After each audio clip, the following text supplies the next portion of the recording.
नमस्कार, Prabhasakshi news network पर आप सभी का स्वागत है।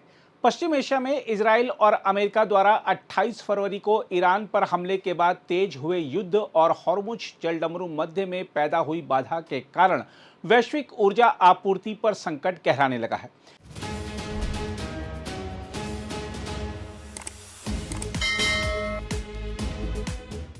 इसी खतरे को देखते हुए भारत सरकार ने मार्च 2026 से आवश्यक वस्तु अधिनियम 1955 लागू करते हुए देश में तरलीकृत पेट्रोलियम गैस और प्राकृतिक गैस की आपूर्ति तथा वितरण को नियंत्रित करने के लिए कई सख्त कदम उठाए हैं। सरकार का मुख्य लक्ष्य घरेलू उपभोक्ताओं और महत्वपूर्ण क्षेत्रों के लिए गैस की निरंतर उपलब्धता सुनिश्चित करना है। पेट्रोलियम और प्राकृतिक गैस मंत्रालय द्वारा जारी निर्देशों के अनुसार देश की सभी तेल रिफाइनरी कंपनियों को उपलब्ध प्रोपेन और ब्यूटेन से अधिकतम मात्रा में तरलीकृत पेट्रोलियम गैस का उत्पादन करने का आदेश दिया गया है। इसके साथ ही यह भी स्पष्ट किया गया है कि प्रोपेन या ब्यूटेन को पेट्रो रसायन उत्पादों या अन्य औद्योगिक उपयोग की अनुमति नहीं होगी, यानी इन संसाधनों का उपयोग मुख्य रूप से घरेलू रसोई गैस उपलब्ध कराने के लिए किया जाएगा। सरकार ने आवश्यक वस्तु अधिनियम की धारा 3 और 5 का उपयोग करते हुए तेल विपणन कंपनियों के लिए आपूर्ति से जुड़ी सीमाएं भी तय कर दी हैं। सार्वजनिक क्षेत्र की प्रमुख कंपनियां भारतीय तेल निगम, हिंदुस्तान पेट्रोलियम निगम और भारत पेट्रोलियम निगम को निर्देश दिया गया है कि खरीदी गई तरलीकृत पेट्रोलियम गैस केवल घरेलू उपभोक्ताओं तक ही पहुंचाई जाए। इसके अलावा जमाखोरी रोकने के लिए गैस सिलेंडर की नई बुकिंग के बीच कम से कम 25 दिन का अंतराल अनिवार्य किया गया है। सरकार ने प्राकृतिक गैस के वितरण को नियंत्रित करने के लिए प्राकृतिक गैस आपूर्ति विनियमन आदेश 2026 भी लागू किया है। इसके तहत घरेलू पाइप गैस, प्राकृतिक गैस तथा उर्वरक कारखानों को गैस आवंटन में प्राथमिकता दी जाएगी। यह कदम कृषि और परिवहन क्षेत्र को प्रभावित होने से बचाने के लिए उठाया गया है। हम आपको बता दें कि आवश्यक वस्तु अधिनियम 1955 एक केंद्रीय कानून है जिसका उद्देश्य जरूरी वस्तुओं की आपूर्ति को बाधित होने से बचाना है। जमाखोरी, कालाबाजारी या किसी बाहरी संकट के कारण यदि किसी आवश्यक वस्तु की उपलब्धता प्रभावित होती है तो सरकार इस कानून के तहत उत्पादन, वितरण और कीमतों को नियंत्रित कर सकती है। वर्ष 2020 में इस कानून में संशोधन किया गया था, जिसके बाद अनाज, दाल, आलू, प्याज और खाद्य तेल जैसे कृषि उत्पादों पर नियंत्रण केवल युद्ध, अकाल या गंभीर प्राकृतिक आपदा जैसी असाधारण स्थितियों में ही लगाया जा सकता है। संशोधन के बाद से केंद्र सरकार इस कानून का उपयोग 5 बार कर चुकी है। इस बार यह कदम इसलिए उठाया गया है क्योंकि पश्चिम एशिया में जारी संघर्ष के कारण भारत को मिलने वाली तरलीकृत पेट्रोलियम गैस की आपूर्ति पर दबाव बढ़ गया है। हॉर्मुज जलडमरू मध्य के प्रभावित होने से सऊदी अरब से आने वाली गैस आपूर्ति में भी रुकावट आई है। इसका असर देश के कई शहरों में दिखने लगा है, जहां कुछ होटलों और भोजनालयों को गैस की कमी के कारण अपनी रसोई अस्थायी रूप से बंद करनी पड़ी। इसके अलावा पिछले सप्ताह एलपीजी सिलेंडरों की कीमतों में की गई वृद्धि से लोगों की जेब पर भी बड़ा असर पड़ा है। इस संकट के बीच तेल मार्केटिंग कंपनियां देश में गैस भंडारण क्षमता बढ़ाने की दिशा में भी तेजी से काम कर रही हैं। कंपनियां अब भूमिगत चट्टानी गुफाओं में गैस भंडारण की संभावनाओं पर विस्तृत तकनीकी और आर्थिक अध्ययन कर रही हैं ताकि भविष्य में आपूर्ति संकट से बेहतर तरीके से निपटा जा सके। हम आपको यह भी बता दें कि संसद की पेट्रोलियम और प्राकृतिक गैस संबंधी स्थायी समिति ने भी पिछले वर्ष दिसंबर में इस दिशा में सुझाव दिया था। समिति ने कहा था कि जहां भौगोलिक परिस्थितियां अनुकूल हों वहां देश भर में और अधिक भूमिगत गैस भंडारण गुफाएं विकसित की जानी चाहिए ताकि भारत की ऊर्जा सुरक्षा मजबूत हो सके। फिलहाल तेल कंपनियां आंध्र प्रदेश के विशाखापट्टनम में स्थित तरलीकृत पेट्रोलियम गैस भंडारण गुफा का उपयोग आयातित प्रोपेन और ब्यूटेन को सुरक्षित रखने के लिए कर रही हैं। इसके अलावा हिंदुस्तान पेट्रोलियम निगम ने कर्नाटक के मंगलुरु में पिछले वर्ष देश की सबसे बड़ी भूमिगत चट्टानी गुफा आधारित गैस भंडारण परियोजना शुरू की थी। इस भंडारण केंद्र की क्षमता लगभग 80,000 टन है और यह एक मौजूदा गैस संयंत्र परिसर के भीतर बनाया गया है। विशेषज्ञों के अनुसार भूमिगत चट्टानी गुफाएं बड़ी मात्रा में गैस को सुरक्षित और पर्यावरण के अनुकूल तरीके से संग्रहित करने का प्रभावी माध्यम है। इससे न केवल आपूर्ति व्यवस्था मजबूत होती है बल्कि परिवहन और वितरण की लागत भी कम हो सकती है। ऊर्जा विशेषज्ञों का मानना है कि पश्चिम एशिया में जारी तनाव के बीच भारत द्वारा उठाए गए ये कदम समय की जरूरत है। आवश्यक वस्तु अधिनियम का उपयोग, घरेलू उपभोक्ताओं को प्राथमिकता और गैस भंडारण क्षमता में विस्तार जैसे उपाय आने वाले समय में देश की ऊर्जा सुरक्षा को मजबूत करने में महत्वपूर्ण भूमिका निभा सकते हैं। बहरहाल, आइए आपको दिखाते हैं एलपीजी के सिलेंडर लेने के लिए लाइनों में लग रहे लोग और डीलर तथा इसकी कमी से प्रभावित हो रहे लोग क्या कह रहे हैं। हम 9 बजे से आके खड़े हैं इस इंतजार में कि शायद सिलेंडर मिल जाएगा, और ये था कि 9:30 बजे तक हमें सिलेंडर मिल जाता था, मगर 10:30 बजे से ये था कि आ जाएगी सिलेंडर। हम इस इंतजार में खड़े खड़े अब जानकारी आ रही है, एजेंसी से फोन किया कि आज की डेट में गाड़ी नहीं आएगी, आप आइए। हम ड्यूटी करने वाले, बच्चों के पेपर चल रहे हैं, घर में सिलेंडर भी नहीं है, हम नौकरी करते, हम रोज यही चक्कर लगाएंगे। हमें क्लियर बता देते कि सिलेंडर मिलेगा नहीं, हमें 10:30 बजे, हम जितने का हमारा सिलेंडर नहीं उतनी तो हमारे हस्बैंड की हमारी तो हाजिरी चली गई इतनी महंगाई में। अब हम क्या करें बताइए। बोला कि कल आएगा, बोले है कल आएगी, 10:30 बजे मिलेगा। अब आज भी कह के ना कर दिए, अब कल का क्या भरोसा। जितने का हमारा सिलेंडर नहीं उतनी तो हमारी हाजिरी चली गई। अब हम ड्यूटी जाएंगे, बोलेंगे आप लेट हो गए, आप घर जाइए, हम क्या करें फिर। 6 बजे से बुक कर मारे गया और अभी आके बोल रहे 10:30 पे मिलेगी, अब बोल रहे टंकी नहीं आ रही, गाड़ी नहीं आ रही है। तो एजेंसी बंद करके रख देना चाहिए ना, जब गाड़ी नहीं आ रही तो क्या के लिए परेशान जनता को कर रहे हो। पर्ची कटवा दी हमने, पर्ची काट के दी है भाई को, पर्ची काटने नहीं था, एजेंसी बंद कर देता भाई, जनता परेशान नहीं होती ना। समय दिया गया था, कोई टाइम दिया गया था, 10:30 का समय दिया था, 10:30 तो हो ही गया और अब गाड़ी नहीं आ रही है। फोन करके पूछे तो बोल रहा है, और मैडम बैठी है तो बदतमीजी कर रही मैडम। उन्होंने बोला 10:30 तक गाड़ी आ जाएगी, इतना ही बोला बस। अब इसके बाद फोन लगा के बोला गाड़ी अब नहीं आ रही है, कल आएगी, कल का टाइम दे दिए। 2 दिन से गैस नहीं है हमारे घर में। हाँ, बूढ़े माता राम है घर पे। हाँ, नौकरी जाएंगे कि माता जी को देखेंगे। जनता परेशान हो रही है। हाँ, अभी थोड़ा सर्वर में प्रॉब्लम के कारण नहीं हो रहा है बुकिंग। क्या दिक्कतें आ रही है? और 21 से 25 दिन वाला टाइम दे ही रही है इंडियन ऑयल, इस वजह से बुकिंग भी दिक्कत हो रही है। तो 25 दिन वाला तो अलग था ना, वो उसके अलावा और कुछ भी दिक्कतें आ रही है? अब ये तो इंडियन ऑयल ही जाने कि इसमें क्या क्यों इनकी प्रॉब्लम हो रही है भैया। गैस सिलेंडर जो है डिलीवर भी नहीं हो रहे हैं? डिलीवर तो हो रहे हैं, जिनकी पर्चियां कट गई है उनके साथ उनके डिलीवर हो रहे हैं भैया बाकायदा। लोगों का कहना है कि अभी तक डिलीवरी नहीं हुई है। भैया लोगों का कहना था सुबह से डिलीवरी हुई नहीं है, क्या है भैया? अभी थोड़ी सी पेंडेंसी के चक्कर में और बिल बुकिंग नहीं हो रहे, इस वजह से डिले हो रहा है और कुछ नहीं है रीजन। सिलेंडर की शॉर्टेज चल रही है? नहीं, गैस सिलेंडर की कोई शॉर्टेज नहीं है अभी तो फिलहाल। इसका असर क्यों पड़ रहा है? मतलब आम जनता परेशान हो रही है, तो कुछ तो उसके पीछे कारण होगा। भैया हम लोगों को कुछ नहीं मालूम इसके बारे में कि क्या रीजन है, क्या है। हम तो यहाँ पर वर्कर हैं। सिलेंडर की कब तक डिलीवरी होगी, कुछ ऐसा क्लियर है? 5 से 6 दिन में हो ही रही डिलीवरी सबकी। नहीं तो अभी जैसे आपने अभी पर्ची काटी, पर्ची कटने के बाद भी डिलीवरी नहीं मिल रही है? क्यों नहीं मिल रही? जाकर देखिए, वहाँ पर पूछो उनसे। नाम वहीं से होकर आए, वो कह रहे हैं कि सुबह से बुलाया गया, उसके बाद जो है डिलीवरी अभी तक गाड़ी नहीं आई है। नहीं नहीं, ऐसी बात नहीं है। अगर गाड़ी नहीं आई होती तो हम यहाँ पे पर्ची नहीं बनाते। नहीं, आज ही जैसे अभी ये हुआ है, उन्होंने बोला कि 24 घंटे बाद अब आपको मिलेगी। 24 घंटे बाद? नहीं, ऐसा कुछ नहीं है, तो फिर उसके बाद तो तुरंत मिलती है। पर्ची कटने के बाद तुरंत मिल जाती है टंकी। आप कब से आ रहे हैं गाड़ी, मतलब टंकी के लिए? क्या मिली नहीं? टंकी के लिए तो सब तीसरा दिन है मेरा आज, टंकी मिली नहीं रही। आज मेरा तीसरा चक्कर है, सुबह 8 बजे से तीसरा चक्कर लगा चुका हूँ। मैं गाड़ी चलाऊँ, ऑटो चलाऊँ या मतलब टंकी के लिए लाइन में खड़ा रहूँ। मैंने क्या, अभी मेरे को 10 बजे का टाइम दिया था, 10 बजे से 10:30 भी हो गया, 11 भी बज गया साहब। तीसरी बार आए लगातार, 3 बार, क्या बोला गया आपको? बस अभी आ रही है, थोड़ी देर में आ रही है, 1 घंटे में आ जाएगी। और आप क्या कह रहे हैं? अब मना सभी बोल रहे हैं कि आ ही नहीं रही टंकी। अभी फोन लगाया था, बोला कि कल आएगी। अब वो उधर फोन लगाओ तो कभी फोन उठाते हैं, कभी नहीं उठाते हैं। बस प्रॉब्लम ये हो रही है, हम बहुत परेशान हो रहे हैं। और अभी कोई रसीद करीब 20 बार फोन लगा चुका हूँ मैं। एक्चुअली व्यवसाय पे तो बहुत ज़्यादा दिक्कत आएगी।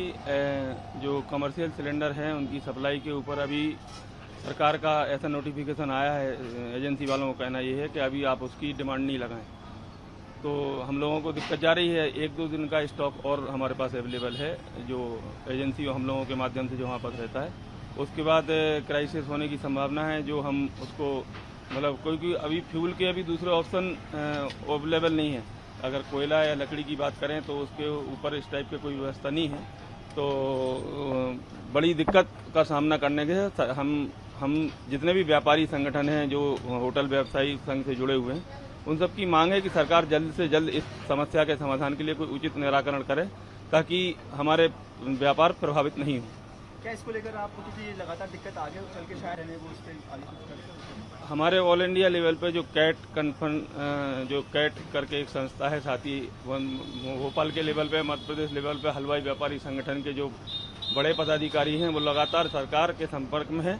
हम ये भी नहीं चाहते कि सरकार के ऊपर अनावश्यक दबाव बने, अनावश्यक कोई हो, लेकिन सरकार उचित प्रयास करेगी और जल्दी से जल्दी हमारी समस्याओं का निराकरण करेंगे। जैसे कि कल ब्रेकिंग न्यूज आ रही थी बेंगलोर में कि सभी बड़े बड़े रेस्टोरेंट वालों ने हड़ताल की घोषणा की है। ऐसी स्थिति पूरे देश में नहीं बने। सरकार समय से पहले कुछ न कुछ उचित मतलब उसका समस्या का समाधान करके हम लोगों का और साथ ही साथ पूरे 140 करोड़ लोगों के समस्या का समाधान के लिए प्रयास करेगी। और ये अभी गैस का थोड़ा इधर मुंबई में या महाराष्ट्र में पूरा थोड़ा प्रॉब्लम है गैस का, तो सरकार इसमें कुछ जल्दी से जल्दी सोचना चाहिए होटल कामगारों के बारे में। इतना बड़ा कामगार वर्ग है मुंबई में, महाराष्ट्र में, तो ये लोग के बारे में थोड़ा सा सोचना चाहिए बस। सबका पेट जो है होटल से चलता है और एलपीजी का सप्लाई जो है लगभग नहीं मिल रहा है होटल्स को, मुंबई के होटल्स को। कितनी परेशानियां हो रही है बुकिंग करने में, हर चीज़ों में बहुत परेशानी हो रही है। होटल ही ने गैस ही नहीं मिल रहा है तो अभी क्या करेगा, बंद करने का अभी ये आ गया टाइम आया है, गैस ही नहीं बोल रहे। सरकार इसके बारे में सोचना मांगता है जल्दी से जल्द। खजाना गेट ਦੇ ਲੱਗੇ ਆ ਜਿਹੜੇ ਕੇਂਦਰ ਸਰਕਾਰ ਨੇ ਸਿਲੰਡਰ ਦੀ ਪਾਲਿਸੀ 21 ਦਿਨ ਤੋਂ 25 ਦਿਨ ਦੀ ਕੀਤੀ ਹੈ, ਇਹ ਬੜੀ ਹੀ ਨੁਕਸਾਨਦਾਇਕ ਹੈ ਕਿਉਂਕਿ ਜਿਹੜੇ ਵੱਡੇ ਵਰਗ ਦੇ ਪਰਿਵਾਰ ਨੇ ਉਹਨਾਂ ਨੂੰ ਕਾਫੀ ਮੁਸ਼ਕਲਾਂ ਦਾ ਸਾਹਮਣਾ ਕਰਨਾ ਪਏਗਾ ਕਿਉਂਕਿ ਉਹਨਾਂ ਦਾ ਸਿਲੰਡਰ ਕਈ ਵਾਰੀ ਜਲਦੀ ਮੁੱਕ ਜਾਂਦਾ ਵਾ ਤੇ ਉਹ ਫਿਰ ਉਹਨਾਂ ਨੂੰ ਖਾਣਾ ਬਣਾਉਣ 'ਚ ਤੇ ਘਰੇਲੂ ਰੋਜ਼ ਦੇ ਆਪਣੇ ਖਰਚਾ ਕਰਨ ਦੇ ਵਿੱਚ ਬੜੀ ਮੁਸ਼ਕਲ ਹੋਏਗੀ। ਬਿਲਕੁਲ ਜੀ ਮੁਸ਼ਕਲ ਆਏਗੀ ਕਿਉਂਕਿ ਇਹਦੇ ਨਾਲ ਕੀ ਹੋਏਗਾ, ਜਿਹੜੇ ਲੋਕ ਨੇ ਛੋਟੀਆਂ ਪਰਿਵਾਰਾਂ ਲਈ ਉਹ ਸਿਲੰਡਰ ਜ਼ਿਆਦਾ ਇਕੱਠੇ ਕਰਨਗੇ ਤੇ ਗਰੀਬ ਜਿਹੜਾ ਮਿਡਲ ਪਰਿਵਾਰ ਹੈ, ਵੱਡਾ ਪਰਿਵਾਰ, ਉਹਨਾਂ ਨੂੰ ਵਿਚਾਰਿਆਂ ਨੂੰ ਸਿਲੰਡਰ ਛੇਤੀ ਨਹੀਂ ਮਿਲੇਗਾ ਸਰਕਾਰ ਵੱਲੋਂ, ਮੁਸ਼ਕਲ ਆਏਗੀ ਜੀ। ਵੈਸੇ ਸਾਡੇ ਘਰ ਮਹੀਨੇ 'ਚ 2 ਸਿਲੰਡਰ ਲੱਗ ਜਾਂਦੇ ਆ। ਉਹਦਾ ਕਾਰਨ ਕੀ ਹੈ, ਕੋਈ ਗੈਸਟ ਆ ਗਿਆ, ਕੋਈ ਸੁੱਖ ਦੁੱਖ 'ਚ ਲੋੜ ਪੈ ਜਾਂਦੀ ਹੈ ਸਿਲੰਡਰ ਦੀ ਤੇ 2 ਸਿਲੰਡਰ ਤਕਰੀਬਨ ਲੱਗ ਹੀ ਜਾਂਦੇ ਆ। 20-22 ਦਿਨਾਂ 'ਚ ਸਿਲੰਡਰ ਇੱਕ ਖਤਮ ਹੋ ਜਾਂਦਾ ਵਾ। ਹਾਂਜੀ ਬਿਲਕੁਲ ਇਹਦਾ ਅਸਰ ਪਏਗਾ। ਇਹਦਾ ਅਸਰ ਕਿਉਂ ਨਹੀਂ ਪਏਗਾ ਕਿਉਂਕਿ ਜੇ ਆਪਣਾ ਸਿਲੰਡਰ ਸਾਡਾ टाइम पे सानू नहीं मिलेगा, सानू मुश्किलों का काफी सामना करना पड़ेगा। हाँ जी, जो उन्होंने बुकिंग के टाइमिंग को बढ़ाया है इसमें दिक्कत तो आती है क्योंकि गैस तो घर में बहुत जरूरी होती है ना। अब चाहे पीछे से कैसी भी दिक्कतें रहें तो खाना तो बनता ही है, खाना तो सब खाते ही हैं, तो अगर गैस नहीं होगी घर में तो खाना कैसे बनाएंगे, तो वो तो परेशानी रहेगी। पहले हम 21 दिन में बुक करा सकते थे, अब 25 में करा सकते हैं, तो परेशानी तो बढ़ ही गई है। अगर गैस ना होगी तो खाना कैसे बनाएंगे। जिनके घर में एक ही कनेक्शन है तो वो 2 गैसें चल रही हैं, उनकी तो जल्दी खत्म हो जाती हैं, तो वो बुक कैसे करा पाएंगे दोबारा से। हाँ जी, परेशानी तो है ही ना, खाना कैसे बनाएंगे हम लोग अगर घर में सिलेंडर ही नहीं होगा तो। अभी बुक कराया था कल हमने, तो वो 25 दिन का टाइम बता रहा है कि इतनी लेट हमें सिलेंडर आया करेंगे, तो कैसे हो पाएगा। मैम क्या आप सोचती हैं कि 1 महीने में एक ही सिलेंडर जो आपके घर में काफी है कि नहीं? नहीं, एक महीने में एक सिलेंडर मुश्किल हो जाता है क्योंकि जहाँ ज्यादा यूजेज होती है वहाँ 20 दिन में भी सिलेंडर खत्म हो जाता है, तो मुश्किल हो जाती है। जी मैम, सिलेंडर के कुछ प्राइस वगैरह भी बढ़ा दिए गए हैं, तो इससे कैसी मुश्किल आएगी आपके घर के बजट को? मुश्किलें तो सब तरफ से बढ़ा दी हैं उन्होंने, चाहे सिलेंडर के रेट बढ़ा दिए हैं, चाहे वो टाइम पीरियड को बढ़ा दिया है सिलेंडर के, तो मुश्किलें तो सारी तरफ से ही बढ़ गई है ना। आम आदमी कैसे करेगा इतनी महंगाई में, सिलेंडर भी महंगा करते जा रहे हैं, पेट्रोल सब हर चीज पे महंगाई हो रही है, तो मुश्किल तो होती जा रही है। जो ईरान और इजराइल के युद्ध को लेकर ये बढ़ गया है रेट और पेट्रोल की किल्लत आ रही है, गैस की किल्लत आ रही है, आप क्या कहना चाहते हो भारत सरकार को? कि देखें वो इस मामले में कुछ हल करे क्योंकि उनकी लड़ाई का इम्पैक्ट हमारे यहाँ पे पड़ रहा है, तो मुश्किल तो बहुत ज्यादा हो गई है। तो अपील क्या करना चाहते हो भारत सरकार को? भारत सरकार से हमारी यही अपील है कि सिलेंडर तो महीने में 2 मिलने ही चाहिए और उसका टाइम पीरियड भी कम करना चाहिए कि हम जल्दी से जल्दी बुकिंग करा सकें, और 2 सिलेंडर तो बहुत जरूरी है, और रेट ना बढ़ाएं। आम आदमी के लिए मुश्किल हो जाती है कि हर महीने 2 सिलेंडर का अलग से खर्चा निकालना बहुत मुश्किल है। आम आदमी को परेशानी बहुत आएगी जब गैस नहीं मिलेगी, तो बड़े बड़े परिवार हैं, सिलेंडर बहुत जल्दी खत्म हो जाता है। 25 दिन बुक कराए, बाकी के दिन परिवार कहाँ जाएगा, खाना कैसे बनाएगा, ये परेशानी है। मैम भारत सरकार द्वारा इसके प्राइस भी बढ़ाने की बात की जा रही है, तो इससे आम आदमी के बजट में या गृहिणियों के बजट में किस तरह की मुश्किल आ सकती है? सारी परेशानी तो गृहिणियों को आती है, बजट हिल जाता है एकदम। गैस के रेट बढ़ने से सारी रसोई का बजट हिल जाता है, इसलिए गैस के रेट नहीं बढ़ने चाहिए। आम आदमी को किस तरह की परेशानी आ सकती है? आम आदमी को सारी की सारी परेशानी ऐसी आती है कि खाना तो गैस पे ही बनेगा। जब गैस ही नहीं मिलेगी तो परेशानी तो होगी, तो खाना नहीं बनेगा तो क्या होगा? बाकी के परिवार कैसे गुजारा करेंगे? तो आएगी, खाना बनाने में मुश्किल आएगी, सिलेंडर जल्दी खत्म हो जाता है, इसलिए ये दिन नहीं बढ़ानी चाहिए, 21 दिन ही रहने देने चाहिए। भारत सरकार से प्रार्थना है कि रेट नहीं बढ़ाए। हम वैसे सरकार के साथ मुसीबत समय में खड़े हैं, वैसे कोशिश करें कि ना रेट बढ़ाएं और ना समय बढ़ाएं। अभी देख रहे हैं कि गैस खत्म हो गया है, पहुंचाने भी नहीं आ रहा है, और न्यूज़ में ऐसा आ रहा है कि वॉर चल रहा है, जिसके चलते कि सब जगह आ रहा है कि गैस की जो है किल्लत हो रही है, तो टाइम पे नहीं मिल रहा है। 2-3 दिन पहले मैं आया था तो वहाँ पे बोला कि ट्रक नहीं आ रही है, तो आज मैं आया हूँ, ऑफिस छोड़ करके आया हूँ, या नहीं तो फिर पता नहीं और रेट बढ़ेगा कि क्या होगा। अभी तो कुछ ही रेट बढ़ा है, आगे हो सकता है डबल हो जाए, क्योंकि न्यूज़ में देख रहे हैं कि ये जो क्रूड ऑयल का है वो उसका जो कीमत है वो डबल से ज़्यादा हो रहा है, ऐसा मीडिया का कहना है। तो अभी कह नहीं सकते हैं, पता चला कि फिर नॉर्मल सप्लाई में भी दिख रहा है। नॉर्मल सप्लाई पहले हो जाती थी, लेकिन अभी तो बिल्कुल भी नहीं हो पा रही है, ये लोग भी नहीं पहुंचा पा रहे हैं, तो इसलिए इतनी लंबी लाइन लगाना पड़ रहा है, और ऑफिस भी मेरा हैम्पर हो रही है। हम तो अपने मोहल्ला में 4-5 दिन इंतजार किए, गाड़ी वहाँ गए, गैस का नहीं पहुंचा, उसके बाद यहाँ लेने आए हैं, और यहाँ आए तो यहाँ देख रहे हैं कि यहाँ भी लाइन ही है, बस यही है। और क्यों नहीं पहुंच रहा था आप लोग, आसानी से क्यों नहीं मिल रहा है? अब गैस तो अब न्यूज के अनुसार तो यही सुनने में आ रहा है कि गैस का किल्लत है, गाड़ी ही नहीं पहुंच पा रही है एजेंसी में, तो वहाँ जो एजेंसी वाले लोग से फोन किए तो बोलता है कि अभी गाड़ी ही नहीं आया है, इसलिए हमको यहाँ मजबूरन लेके आना पड़ा है गैस।